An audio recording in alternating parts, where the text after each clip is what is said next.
Hello guys, I am Atul. Hope you all are fine and enjoying your life a lot. Now, let us start today's class. But before starting today's class, let us revise something which we had learned in previous lecture. In previous lecture, we all had seen definition of polynomials, terms, coefficient, degree of the polynomials. We also seen the types of polynomials on the basis of number of terms. We had seen monomials, binomials, and trinomials. Monomial means only one term. Binomial means there is two term. Trinomial means three term. Also, we had seen types of polynomials on the basis of degree. If degree is 1, then this is known as linear polynomial. If degree is 2, then this is known as quadratic polynomial. If degree is 3, this is known as cubic polynomial. Also, we had seen zero polynomials where degree is not defined.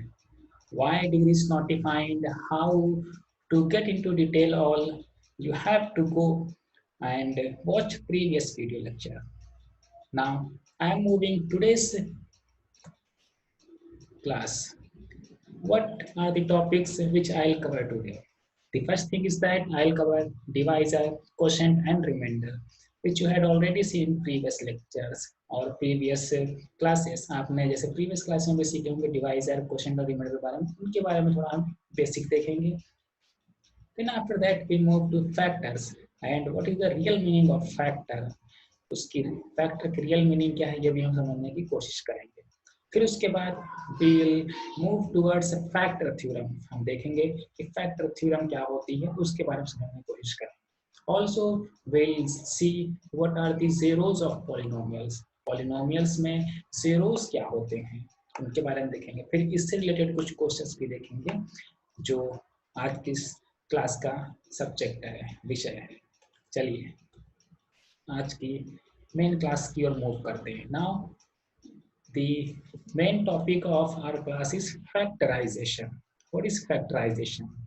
Before moving actual topic, first I would like to tell you that first see this simple division. What I am doing here, 263 is divided by 4. 263 को 4 से divide किया जा रहा है. जब हम divide करेंगे तो वैल्यू आएगी 65 और एक रिमाइंडर बच जाए जिसकी वैल्यू है 3. अब ये कैसे आया है, चलिए इसको हम थोड़ा आप खुद भी डिवाइड कर सकते हैं और हम यहाँ पे थोड़ा आपको डिवाइड करके बता दें ताकि यू कैन गेट इजीली, ताकि आसानी समझ में आ जाए. अब देखिए 263 को हमने अंदर रखा एंड इस 4 को बाहर रखा हुआ है. क्लियर.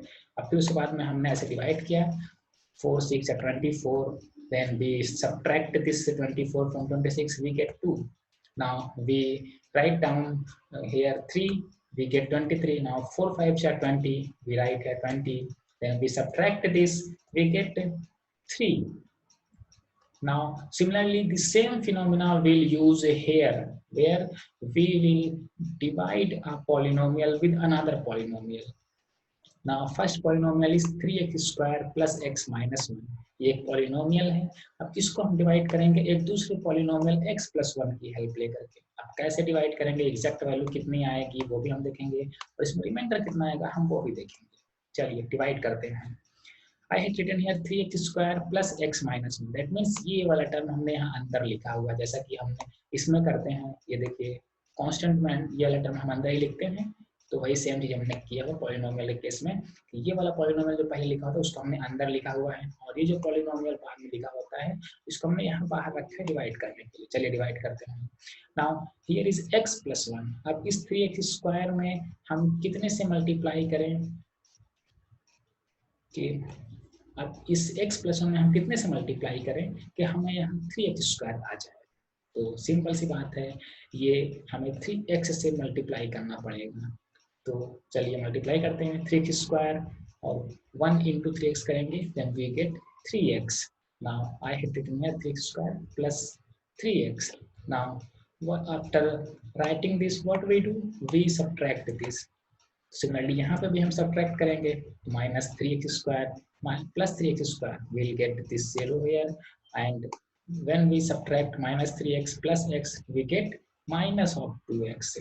ना जैसे हमने यहाँ पे कांस्टेंट वाले फेज में यहाँ 3 को अब नीचे राइट डाउन किया, वैसे यहाँ पे हम 1 को राइट डाउन करेंगे। Now -1 we'll write here -1 because symbol is minus. Now -2x and -1, what will be the value of here? We'll write here to get -2x. So we write here -2, हम यहाँ पे क्या लिखेंगे -2 लिखेंगे। अब इस -2 को x से हम multiply करेंगे, we'll get -2x, we'll also multiply with 1, that -2 into 1 we'll get -1. Now that means -2 into 1 करेंगे तो we'll get -2, ये -2, ठीक है ना। फिर उसके बाद में हम सब्ट्रैक्ट करते हैं। सब्ट्रैक्ट मीन्स कि सिंबल्स हमें अपोजिट लिखने होते हैं, माइनस है तो प्लस, फिर माइनस है तो प्लस, ठीक है। फिर इसको हम सॉल्व करते हैं। चलिए, this is +2x -2x, will get here 0, यहाँ पर हमें 0 मिलेगा। और फिर उसके बाद में +2 एंड -1, इसको सब्ट्रैक्ट करेंगे तो हमें मिलेगा +1। ऐसे +2 -1 ऐसे हमने सब्ट्रैक्ट किया तो हमें वैल्यू क्या आएगी 1, ये वाला ऐसे 1, ठीक है। Clear.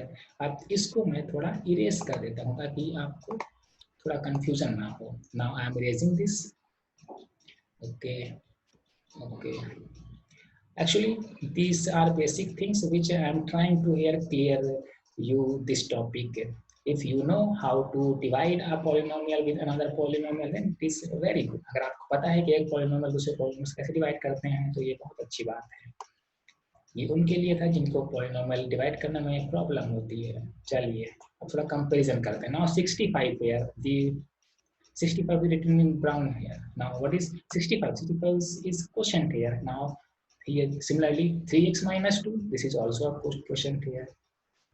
I am representing this 65 as q. Also I am representing here 3x minus 2 as qx. That means what is showing here x? X means okay, this is a expression having variable of x। ये एक expression है 3x - 2, एक expression है जिसमें variable x है, ये हमने ऐसे लिखा। Now again comparing 263, what is 263? This is dividend. Dividend similarly यहाँ 3x² + x - 1, ये भी डिविडेंड है। जो यहाँ अंदर लिखा हुआ था वो दोनों चीजें डिविडेंड होती हैं। नाउ कांस्टेंट के केस में हमने इसको p से डिनोट किया है। सिमिलरली अब पॉलिनोमियल केस में हम इसको px से डिनोट करेंगे। px means 3x² + x - 1, this is also a expression having x as a variable. Now moving again, what is 4? 4 is a divisor. Now what is x + 1? X + 1 is also divisor, but if we are representing 4 as a g, अगर हम 4 को g से represent कर रहे हैं तो x + 1 को हमें रिप्रेजेंट करना पड़ेगा gx के फॉर्म में। x means here variable is x and g क्या शो कर रहा है? g means एक एक्सप्रेशन है जिसमें वेरिएबल x है। Now what is 3? 3 is remainder. Now what is 1? 1 is also remainder in the case of polynomial. Now I am representing remainder with r. remainder को मैंने r से डिनोट किया है। अब सिमिलरली यहाँ पे हम remainder को किससे डिनोट करेंगे? rx से, ठीक है। तो जैसे यहाँ पर हमने q लिया था तो यहाँ पर हमने qx लिया, यहाँ p लिया तो यहाँ पर हमने px लिया, यहाँ g लिया तो यहाँ gx लिया, और यहाँ r लिया तो यहाँ rx लिया। क्लियर है यहाँ पे? Okay. Now next is when r is less than g, r means remainder की वैल्यू हमारा डिवाइजर से कम हो जाती है तो हम फिर आगे डिवाइड करना बंद कर देते हैं, ठीक है। सिमिलरली यहाँ पे हमें क्या मिलेगा? यहाँ पे हमें मिलेगा डिग्री ऑफ रिमाइंडर। रिमाइंडर की जो डिग्री है, यहाँ पे रिमाइंडर डिग्री कितनी है? यहाँ पे रिमाइंडर डिग्री 0 है। हम लिख सकते हैं ना x⁻⁴, ये वैल्यू 1 ही होती है, 1 को 1 से मल्टीप्लाई करके 1 ही आएगा। तो यहाँ पे रिमाइंडर की वैल्यू 0 है, दैट मीन्स रिमाइंडर की डिग्री कितनी है? 0 है। और यहाँ पे degree of gx, degree of gx means कितनी है? x की वैल्यू, x में एक्सपोनेंट कितना है? 1 है, ठीक है। तो यहाँ पे हमारा रिमाइंडर की डिग्री है 0 और यहाँ पे डिवाइजर की डिग्री है 1। तो सिंपल सी बात है कि जब degree of remainder is less than degree of divisor then will stop our division. तो हम पॉलिनोमियल केस में डिवीजन उस टाइम ऐसे स्टॉप कर देते हैं। ओके। ना इन मिक्स्ड फ्रैक्शन, अगर हमें मिक्स्ड फ्रैक्शन के फॉर्म में लिखना है इस पूरे टर्म को, तो हम कैसे लिखेंगे? हम लिखेंगे 263 इक्वल टू 65 3 and 4 3/4। नाउ अब इसको थोड़ा सिंप्लीफाई करते हैं। 263 को हमने p से डिनोट किया, किससे? 263 को p से हमारा डिविडेंड है। 65 को q से डिनोट किया है, तो q से डिनोट कर दिया हमने। नाउ 3 को रिमाइंडर है तो r से डिनोट किया हुआ है। ओके, नाउ 4 को हमने g से डिनोट किया हुआ है, तो हमने यहाँ पे g लिख दिया बस। अब जैसे हम लोग छोटे क्लासेस में होते हैं तो वहाँ पे हम अपने आंसर को चेक करते हैं आफ्टर डिवाइडिंग समथिंग। तो कैसे आंसर चेक करते हैं? हम क्या करते हैं, ये इन दोनों को मल्टीप्लाई करेंगे, जो आएगा उसमें हम ये ऐड करते हैं रिमाइंडर अपना। ठीक है, तो चलिए इसको थोड़ा लिखने की कोशिश करते हैं। तो दैट मीन्स वो पूरा करने के बाद प्रोसेस हमारा ये आता है बीच वाला नंबर, इसे क्या बोलते हैं? Dividend. Meaning when we multiply divisor with quotient and adding remainder, then we get a value of dividend। ये क्या बोल दिया हमने? कुछ नहीं बोला, बस वही है, p इक्वल टू p है। नाउ g एंड q को हम मल्टीप्लाई करते हैं, g एंड q को मल्टीप्लाई करते हैं और फिर जो आता है उसमें r को ऐड करते हैं, तो हमारी वैल्यू पूरी डिविडेंड की आ जाती है। अब देखिए यहाँ पे आप ये कोशिश करके देख भी सकते हैं। g means here is 4। Now what I'm doing, multiplying it by q means 65 से हम इसको मल्टीप्लाई कर रहे हैं। ना फिर प्लस क्या करेंगे, r मीन्स 3। अब आप इसको देखिए वैल्यू कितनी आती है, कितनी वैल्यू आएगी? ये वैल्यू आपकी 263 ही आएगी। क्लियर? 263 आएगी। इसको हम मल्टीप्लाई करेंगे, ठीक है ना, तो उसमें हम 3 ऐड करेंगे तो वैल्यू हमारी 263 आएगी। 263 means p, value of p, तो that means p equal to g into q plus r। Now ये तो हमारा बेसिक चीज था जो अभी तक हमने छोटे क्लासेस में सीखा हुआ था।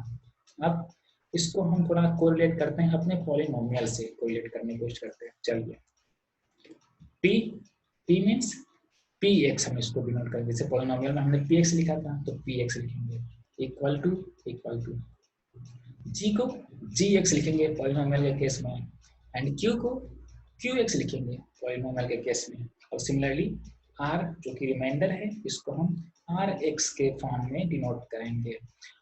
अब एक क्वेश्चन आपका यहाँ पे रिमाइंडर देख करके ये उठ सकता है कि I am written here rx, that means remainder is in the form of x, where variable is x, but here variable is constant 1।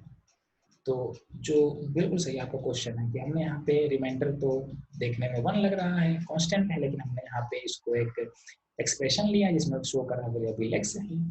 तो ऐसा क्यों किया है? वो मैंने इसलिए किया है क्योंकि रिमाइंडर कोई जरूरी नहीं कि हमेशा आपके पास एक कांस्टेंट ही मिले, कभी कभी ऐसा भी आएगा कि रिमाइंडर आपको x भी रहेगा, वेरिएबल भी रहेगा। तो हमने यहाँ पे एक standard remainder, standard form of remainder लिखने की कोशिश की, ठीक है। तो rx एक स्टैंडर्ड फॉर्म रिमाइंडर है। नाउ ये हमारा हो गया। अब इसको थोड़ा और सिंप्लीफाई करते हैं। ये px equal to gx into qx plus rx लिखा है हमने। नाउ इसको हम और क्या लिख सकते हैं, px is divided by gx, that means px is divided by gx। देखिए जैसे यहाँ पे p था तो p हमारा क्या है, p is डिविडेंड, यहाँ डिविडेंड मीन्स 263, इसको डिवाइड किया है 4 से, 4 मीन्स ये आपका g है। तो वैसी चीज हम इस पर कर रहे हैं पॉलिनोमियल केस में, px डिवाइड बाई gx, तो वैल्यू क्या आएगी, value will be qx means this is our question. Now remainder भी आएगा तो also I am writing here remainder is rx। Okay, so अभी तक हमने जितना भी सीखा इसका पूरा कंक्लूजन ये है कि dividend equal to divisor into quotient plus remainder ये होता है। डिविडेंड मीन्स ये px, divisor means this is our gx, quotient means this is qx, and remainder is rx। ये सारी चीजें हैं जो हमने देखा है, और हमें या इसमें से यहाँ पे क्या रखना है, हमें ये एक्सप्रेशन यहाँ पे रखना है, px equal to gx into qx plus rx। That means इसकी मीनिंग ये है कि इस px को जब हम डिवाइड करते हैं with the value of gx, जिस वैल्यू से डिवाइड करते हैं तो हमें क्वोशेंट मिलता है qx, क्वोशेंट मिलेगा हमें qx, और उस केस में रिमाइंडर क्या आता है, उस केस में रिमाइंडर आता है आर एक्स। ओके, अब चलिए आगे मूव करते हैं। Now removing remainder that is r equal to 0। रिमाइंडर को हम क्या कर रहे हैं, अब जीरो करने की कोशिश करेंगे। अब रिमाइंडर अगर हमारा जीरो हो जाएगा तो क्या हम कर बताने की कोशिश कर रहे हैं, देखिए प्रीवियस स्लाइड में कैसे जाते हैं। रिमाइंडर हमारा ये यहाँ पे 3 आ रहा था, ठीक है। अब इस 3 के प्लेस पर हम सोच रहे हैं कि हट जाए ये 3, यहाँ पे 0 आ जाए। क्या आ जाए, 0। अब ये 0 3 कब आएगा, कब आएगा, जब हम इस वाले 263 में से 3 माइनस कर देंगे। तो चलिए माइनस करते हैं, 263 में से 3 माइनस करके वैल्यू आ गई 260। Okay, now I am moving forward. आप एक बार चेक कर लेते हैं, 260 को 4 से डिवाइड करके वैल्यू क्या आ गई, 65 इधर आ जाएगी और रिमाइंडर हमारा आ जाएगा 0। हाँ सही बात है, ये हमारा डिवाइड हो जा रहा है और रिमाइंडर भी 0 आ जा रहा है। अब चलिए इसका आंसर चेक करते हैं। 4 इंटू 65, 4 इंटू 65 करेंगे तो वैल्यू कितनी आ जाएगी, वैल्यू आएगी 265। आंसर भी हमारा ठीक हो गया। अब यहाँ पर अपने रिमाइंडर लिखने की जरूरत है नहीं, क्योंकि रिमाइंडर तो हमारा 0 ही है, ये यहाँ पे ऐसे है ना, तो इसको लिखने की जरूरत नहीं है, तो इसलिए इसको हम अभी नहीं लिख रहे हैं रिमाइंडर, ठीक है। चलिए इसको थोड़ा इरेज कर देते हैं। Okay, now what is 4? What is 4? This is 4 and this is 65. 4 is factor. 65 is also factor. And what is 260? 260 is known as multiple. So if we are trying to factorize this, है ना, अगर हम 260 को उसके factors में लिखने की कोशिश करें तो क्या है, 4 इंटू 65, ये तो हमारे सिर्फ, तो हमने इसको 2 फैक्टर्स के फॉर्म में लिखने की कोशिश की है। तो अगर हम आपसे पूछें, if I am asking you write the possible factors of 260, then what will be the factor. अब ये आपके टॉपिक से रिलेटेड है नहीं, लेकिन फिर भी हम आपको बता दे रहे हैं कि 260 के अगर हमें सभी फैक्टर से लिखने हैं तो वो कैसे हम फाइंड करेंगे। चलिए ऑल फैक्टर्स ऑफ 260 क्या करेंगे, हम एलसीएम लेंगे 260 का, ऐसे एलसीएम लेंगे। आप एलसीएम ले लीजिएगा, आप लोगों ने सीखा हुआ है एलसीएम, अगर नहीं सीखा है तो बताइएगा, हम वो भी आपको बता देंगे। चलिए तो फैक्टर्स क्या हो गए, ये 2, 5, 13, तो उसके बाद 4, 10, 65, then 260 and 1, all these are factors of 260. Now coming on our topic, अपने टॉपिक पे आते हैं। यहाँ पे हम 4 इंटू 65, इसकी मीनिंग क्या है फैक्टर की, if I am dividing 260 by 4, अगर हम 260 को 4 से डिवाइड कर रहे हैं तो रिमाइंडर कितना आ रहा है, रिमाइंडर 0 आ रहा है। Similarly if I am dividing 260 by 65 तो रिमाइंडर क्या आएगा, तब भी रिमाइंडर हमारा 0 ही आएगा, ठीक है ना। तो फैक्टर्स की मीनिंग हमने ये समझा कि फैक्टर वो नंबर होते हैं जब उनको यूज किया जाता है किसी नंबर के साथ में डिवाइड करने के, तो रिमाइंडर वो 0 देते हैं, ठीक है। अब इसको और एक डेफिनेशन के फॉर्म में समझने की कोशिश करते हैं। What is the meaning of factor?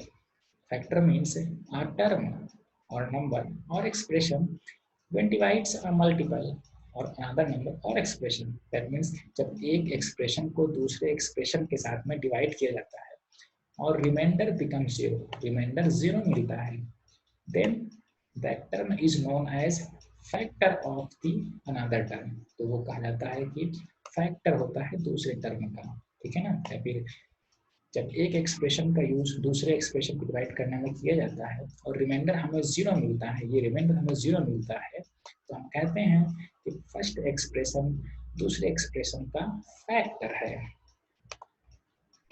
Clear? तो ये जो हमने फैक्टर के बारे में सीखा है, इसको जैसे कि हम पुदीन-हरा देखते हैं, तो पुदीन-हरा देख करके हमारे माइंड में क्या आता है, क्या स्ट्राइक करता है, हमारे माइंड में ये स्ट्राइक करता है कि ये this medicine is used for curing stomach pain. Pudin Hara किस लिए यूज करते हैं, पुदीन-हरा देखेंगे हमें समझ में आएगा कि oh we use it for curing our stomach pain, अपने पेट दर्द को सही करने के लिए हम पुदीन-हरा का यूज करते हैं। सिमिलरली हम जब भी देखें अपने क्वेश्चन में एक एक्सप्रेशन फैक्टर है दूसरे एक्सप्रेशन का, तो उसकी मीनिंग क्या है कि फर्स्ट एक्सप्रेशन से जब हम दूसरे एक्सप्रेशन को डिवाइड करेंगे तो रिमाइंडर हमारा 0 आ जाएगा। ओके, नाउ इस टर्म को ये देखिए, मीनिंग ऑफ फैक्टर ये हुआ कि जब भी हम डिवाइड करेंगे तो रिमाइंडर हमारा 0 आएगा। ठीक है, चलिए अब इसी सेम फिनोमेना को हम यूज करते हैं अपने पॉलिनोमियल से। तो जो हमारी मेन इक्वेशन थी जिसको हमने कहा था आपको याद रखना है उस इक्वेशन के बारे में, that equation is px equal to gx into qx plus rx। gx means divisor, qx means quotient. ठीक है ना, आप डिवाइजर क्वोशिएंट नहीं रखना, याद रखना चाह रहे हैं तो आपको इसको सिर्फ एक समझिए, ये एक एक्सप्रेशन है, ये भी एक qx भी एक दूसरा एक्सप्रेशन है, rx भी एक एक्सप्रेशन है। ठीक है ना, अब चलिए आगे मूव करते हैं। If gx is a factor of px, क्या है कि gx एक फैक्टर है इस px का, gx एक फैक्टर है px का, देन रिमाइंडर क्या होगा, रिमाइंडर विल बी 0। अभी हमने यही देखा था प्रीवियस पहले, जस्ट थोड़ी देर पहले, कि जब भी एक फैक्टर से हम किसी दूसरे को डिवाइड करते हैं तो रिमाइंडर 0 आता है। तो similarly if gx is a factor of px, if gx is a factor of px, then rx equal to 0, remainder equal to 0. Clear? Okay, good. Now px equal to, अब reminder हमारा ये rx जो हम लिख रहे थे, तो अब हम rx नहीं लिखेंगे, हमने क्या नीचे क्या किया, रिमाइंडर हटा दिया क्योंकि रिमाइंडर 0 हो गया है। Why 0? क्योंकि gx is a factor of px, gx एक px का फैक्टर है। gx मीन्स कि कोई भी x माइनस 1, x माइनस 2 इस फॉर्म में चीजें रहेंगी। अगर लीनियर पॉलिनोमियल है gx तो x माइनस a इस फॉर्म में रहेगा। तो वो अगर फैक्टर है px का तो हम रिमाइंडर को लिखें या ना लिखें उससे कोई फर्क नहीं पड़ता है। चलिए अब हम आगे मूव करते हैं, इसी सेम चीज को हम यूज करेंगे अपने क्वेश्चंस में। Let gx equal to x minus a, gx की वैल्यू कितनी हम ले रहे हैं, x minus a, that is gx is a monomial. gx ये मोनोमियल नहीं, gx ये मोनोमियल नहीं है ना, मोनोमियल नहीं, लेकिन gx क्या है, एक लीनियर पॉलिनोमियल है। gx क्या है, एक लीनियर पॉलिनोमियल है। ठीक है ना, gx एक linear polynomial. Why? Because degree is 1। देख लीजिए यहाँ x की पावर कितनी है, 1। व्हाट इज a है, a is a constant. a क्या है, एक कांस्टेंट है जिसको हम 1 2 3 0 -1 -2 या फ्रैक्शंस के फॉर्म में भी हम रिप्रेजेंट कर सकते हैं। In short we can say that a is a real number. ठीक है ना, सपोज अब हमें gx x माइनस ए लिया है, अगर इसकी कोई वैल्यू रखें a की, सपोज a इक्वल टू 1, तो gx कैसे दिखेगा, x minus 1। If x equal to -1, sorry a equal to -1, then gx equal to +1 होगा। ठीक है ना, x की वैल्यू, इसीलिए 2x + 3, बस दैट मीन्स अगर हमें कोई भी gx दिया है तो जब कोई भी वैल्यू हम वहाँ पे x की पावर चेक करेंगे, पावर इज 1, अगर x की पावर 1 है तो that means that is linear polynomial. वो क्या है, एक लीनियर पॉलिनोमियल है। Okay, now moving forward, sorry, putting the value of this gx in px equal to gx into qx। अब इस gx की वैल्यू जो हमने लिया x माइनस a, वो इस वाली इक्वेशन में पुट करेंगे, px equal to gx into qx। अब यहाँ पे rx भी नहीं लिखा है, अभी हमने बताया था कि क्यों, क्योंकि gx is a factor of px, gx x px का फैक्टर, इसलिए यहाँ पे rx को लिखने की कोई जरूरत नहीं है क्योंकि वो 0 है, रिमाइंडर 0 है जब भी कोई फैक्टर हमारे पास होता है तो। Okay, we get px equal to x minus, इस gx के प्लेस पे हमने क्या किया है, x माइनस ए पुट कर दिया। ये जो gx है, gx के प्लेस पे वैल्यू हमने x माइनस ए पुट कर दिया है एंड इनटू qx लिखा हुआ है। ओके, जैसे कि हम बोलते हैं एप्पल, एप्पल मीन्स तो माइंड में क्या आता है, this is a fruit. Similarly हमने क्या किया है, यहाँ पे gx हमने लिखा है, तो gx के प्लेस पे अगर ये लीनियर पॉलिनोमियल तो हमने इसको रिप्लेस करके x माइनस ए लिख दिया है, बस और कुछ नहीं किया। चलिए आगे बढ़ते हैं, x माइनस ए, अब x माइनस ए हमारा फैक्टर है तो उस फैक्टर की वैल्यू को हमने 0 पुट कर दिया है, that means x minus a equal to 0। जब हम 0 पुट करेंगे तो x माइनस ए इस प्लस पूरा 0 पुट कर दिया है, ये यहाँ पर हमने 0 पुट कर दिया डायरेक्ट। ठीक है, तो 0 इंटू क्यू एक्स, अब 0 इंटू क्यू एक्स है तो इसकी मीनिंग क्या है कि अगर हम 0 से किसी भी नंबर को मल्टीप्लाई करें, suppose if I'm multiplying 0 into 6, what will be the value? 0. If I am multiplying 0 into 400, what is the value? 0. तो 0 से हम किसी भी नंबर को मल्टीप्लाई करें तो वैल्यू हमारी 0 आ गई, राइट हैंड साइड 0 आ गई, लेफ्ट हैंड साइड पे px है, तो मीनिंग क्या है इसकी? px equal to 0। मीनिंग क्या है इसकी?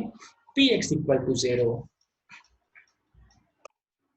तो अब इसकी हम मतलब क्या समझें? That is if gx is a factor of px, अगर gx px का फैक्टर है, then by putting gx equal to 0, gx को अगर हम 0 पुट करें, then we also get px equal to 0। तो gx को equal to 0 पुट करने पे हमें जो x की वैल्यू मिलेगा, अगर उस x की वैल्यू को हम px वाले पॉलिनोमियल में रखें तो px भी हमारा 0 आएगा। अच्छा, ये हमने मीनिंग समझ लिया। अब चलिए इस पुटिंग x माइनस है, तो हमने gx को 0 पुट किया था, यहाँ से x की वैल्यू फाइंड करें तो कितनी आएगी? x will be a, that means in left hand side a is -1, when it will come at right hand side it will be plus a, so x equal to a। now putting this x equal to a in our above equation, इस equation में put करने की कोशिश करें तो p at a equal to a minus ये x minus ए के place पे x के प्लेस पे a कर दिया, तो a minus a into q x किया, ठीक है। तो अब a माइनस ए, जैसे suppose a is equal to 1, तो 1 माइनस 1 वैल्यू क्या आएगी? 0, तो वही आ गया। अब 0 को किसी भी नंबर्स के साथ में मल्टीप्लाई करें तो वैल्यू हमें क्या मिलेगी? 0। नाउ लेफ्ट हैंड साइड पे हमें p at a, so p at a हमें क्या मिलेगा? 0 मिलेगा। बस सिंपल सा हो गया। इफ gx एक फैक्टर है तो उस टाइम पे हमें वैल्यू क्या मिल रही है? At p at a equal to 0 मिल रहा है, ठीक है। अब इसी सेम चीज को हम अपना थोड़ा रिलेट करते हैं। Sorry, factor theorem. Factor theorem क्या है? चलिए फैक्टर थ्योरम हम जो बुक की लैंग्वेज है उसमें बताने पहले आपको बताने की कोशिश करते हैं। In your book, it is given that if px is a polynomial of degree n is greater or equal to 1, अगर px एक polynomial है जिसकी डिग्री 1 से अधिक है, okay, and a is a real number, a एक real number है। ये रियल नंबर हमने शुरू में आपको बता दिया, a क्या है? एक रियल नंबर है, ठीक है। मतलब इसकी वैल्यू कुछ भी हो सकती है, 1 2 3 माइनस में या फ्रैक्शन में। Then first part is x minus a is a factor, ये वाला x minus a मतलब gx is a factor of px if p at a equal to 0, अगर ये p at a equal to 0 होगा, that means अगर कोई expression है a की किसी वैल्यू पे 0 है, a की किसी वैल्यू पे 0 है, तो x minus a उसका एक फैक्टर होगा, ठीक है ना, x minus a उसका एक फैक्टर होगा। या फिर सेकंड पार्ट ये कह रहा है कि p at a equal to 0 if x minus a is a factor of px, या फिर ये कह रहा है सेकंड पार्ट ये वाला कि p at a equal to 0, p at a 0 है, p at a 0 है कब? जब x minus a इसका एक फैक्टर है, ठीक है ना, x minus a इसका एक फैक्टर है। तो यही दोनों चीजें हैं फैक्टर थ्योरम में कि if px is a polynomial of degree n, then x minus a is a factor of px if p at a equal to 0, या फिर इसका रिवर्स में कि p at a equal to 0 if x minus a is a factor। ये वही बात है कि या तो वाटरमेलन नाइफ पे गिरे या तो नाइफ वाटरमेलन पे गिरे, लेकिन कटना क्या है? वाटरमेलन को, तरबूज को ही कटना है, या तो तरबूज चाकू पे गिरे या तो चाकू तरबूज पे गिरे, कटना तरबूज को ही है, ठीक है। तो बस वही इसमें चीज है, दोनों चीजें ली गई हैं अलग अलग कि अगर कोई फैक्टर है तो उस फैक्टर वो फैक्टर कब कहलाएगा? जब a पे पॉलिनोमियल की वैल्यू 0 होगी, या फिर अगर x माइनस एक फैक्टर है तो सिंपल सी बात है x इक्वल टू a पे पॉलिनोमियल की वैल्यू 0 होगी। This is our factor theorem, okay. अब थोड़ा कुछ और सीखने की कोशिश करते हैं। Since by putting x equal to a, हमने क्या किया? x equal to a put किया है, then we also get px equal to 0। हमने x equal to a put किया तो हमें px की वैल्यू कितनी मिल रही है? 0 मिल रही है ना। इसकी मीनिंग क्या है? That is a value of x की वो वैल्यू एट विच जिस पर पॉलिनोमियल px बिकम 0, जिस पर पॉलिनोमियल हमारा 0 बन जाता है, तो उसे हम कहते हैं zeros of the polynomial. The value of the x eight which polynomial px becomes 0 is known as zeros of the polynomial। Clear? If someone is asking what are the zeros of polynomial, then we can say that x की वो values जिस पर हमारा पूरा polynomial zero हो जाए, वो हमारा कहलाता है zeros of the polynomial, zeros. ठीक है? चलिए एक क्वेश्चन देखते हैं. Prove that x minus is a factor of polynomial px equal to x square minus 2x plus 1. हमें प्रूव करना है कि x minus इसका एक फैक्टर है. तो चलिए सॉल्व करते हैं. गिवन दिया है तो x minus is a factor. Okay. Now putting x minus a equal to 0, x minus 1 equal to 0, मतलब जो फैक्टर है उसको हम 0 के इक्वल करते हैं. जैसे हमने प्रीवियस स्लाइड में देखा था, उसमें gx को 0 किया था, x minus a को 0 के इक्वल किया, वैसे हम इसमें करेंगे x minus 1 को 0 के इक्वल. और हमें यहाँ से x की वैल्यू मिल जाएगी x equal to 1. That mean इस 1 को राइट साइड में लाएंगे तो वैल्यू प्लस में आ जाएगी x equal to 1. Now x की इस वैल्यू को हम पॉलिनोमियल px में रखेंगे. ठीक है ना, ये जो हमारा पॉलिनोमियल अब इसमें रखेंगे. चलिए रखते हैं. x के प्लेस पे 1 रखा. ओके. नाउ इस x स्क्वायर के प्लेस पे ये 1 हो गया, या 2 into 1 हो गया. ठीक है ना. अब ये 1 ये ऐसे 1. नाउ इसको सॉल्व करते हैं. 1 स्क्वायर 1 आएगा, फिर 2 into 1 करेंगे 2 आएगा, 1. और इसको सॉल्व करते हैं. 1 plus 1 ये 1 है और ये 1 है, 2 हो गया. 2 और ये -2, इसको solve 2 minus 2 0. That means in left hand side में क्या है, p at 1 equal to 0. अब polynomial at 1 equal to 0, that means x minus 1 is a factor of polynomial. ठीक है ना, इसलिए x minus 1 इस पॉलिनोमियल का फैक्टर है. क्यों फैक्टर? क्योंकि x equal to 1 हमने पुट किया तो ये हमारा पॉलिनोमियल 0 आ गया. ये तो थी एक फैक्टर थी. क्लियर? अब एक चीज और बता देते हैं इसमें कि देखिए यहाँ पे 1 रखने पे x की वैल्यू हमने 1 रखी है तो हमारा पॉलिनोमियल 0 हो गया है. ठीक है ना. तो this is known as zeros of px. इस पॉलिनोमियल का जीरोस क्या है, ये एक जीरो क्या है 1. क्लियर? चलिए नेक्स्ट क्वेश्चन देखते हैं. Determine which of the following polynomials has x plus 1 factor. हमें डिटरमाइन करना है कि दो क्वेश्चंस दिए हुए हैं, एक पॉलिनोमियल ये है और एक पॉलिनोमियल ये है. हमें पता करना है कि किस पॉलिनोमियल में x प्लस 1 एक फैक्टर है. चलिए फर्स्ट उठाते हैं, first polynomial. Now x plus 1 एक फैक्टर है, given है. Then now what we do first? First we find the value of x by putting x plus 1 equal to 0. ठीक है, फैक्टर को हम फैक्टर gx जो कि x plus a x plus 1 है यहाँ पे, इसको हम इक्वल टू 0 करेंगे तो यहाँ से x की वैल्यू मिलेगी x इक्वल टू -1. इधर प्लस में है, राइट हैंड साइड में आएगा तो वैल्यू माइनस में आ जाएगी x इक्वल टू -1. अब इस x इक्वल टू -1 को हम इस पॉलिनोमियल में पुट करेंगे. ये वैल्यू जो पॉलिनोमियल है px x क्यूब है ना, और ये x स्क्वायर. ठीक है, और ये x और ये +1. ओके. x के प्लेस पे -1, x के प्लेस पे -1, यहाँ पे भी x के प्लेस पे -1. इसको सॉल्व करते हैं. -1 क्यूब -1 प्लस -1 स्क्वायर +1 -1 now +1.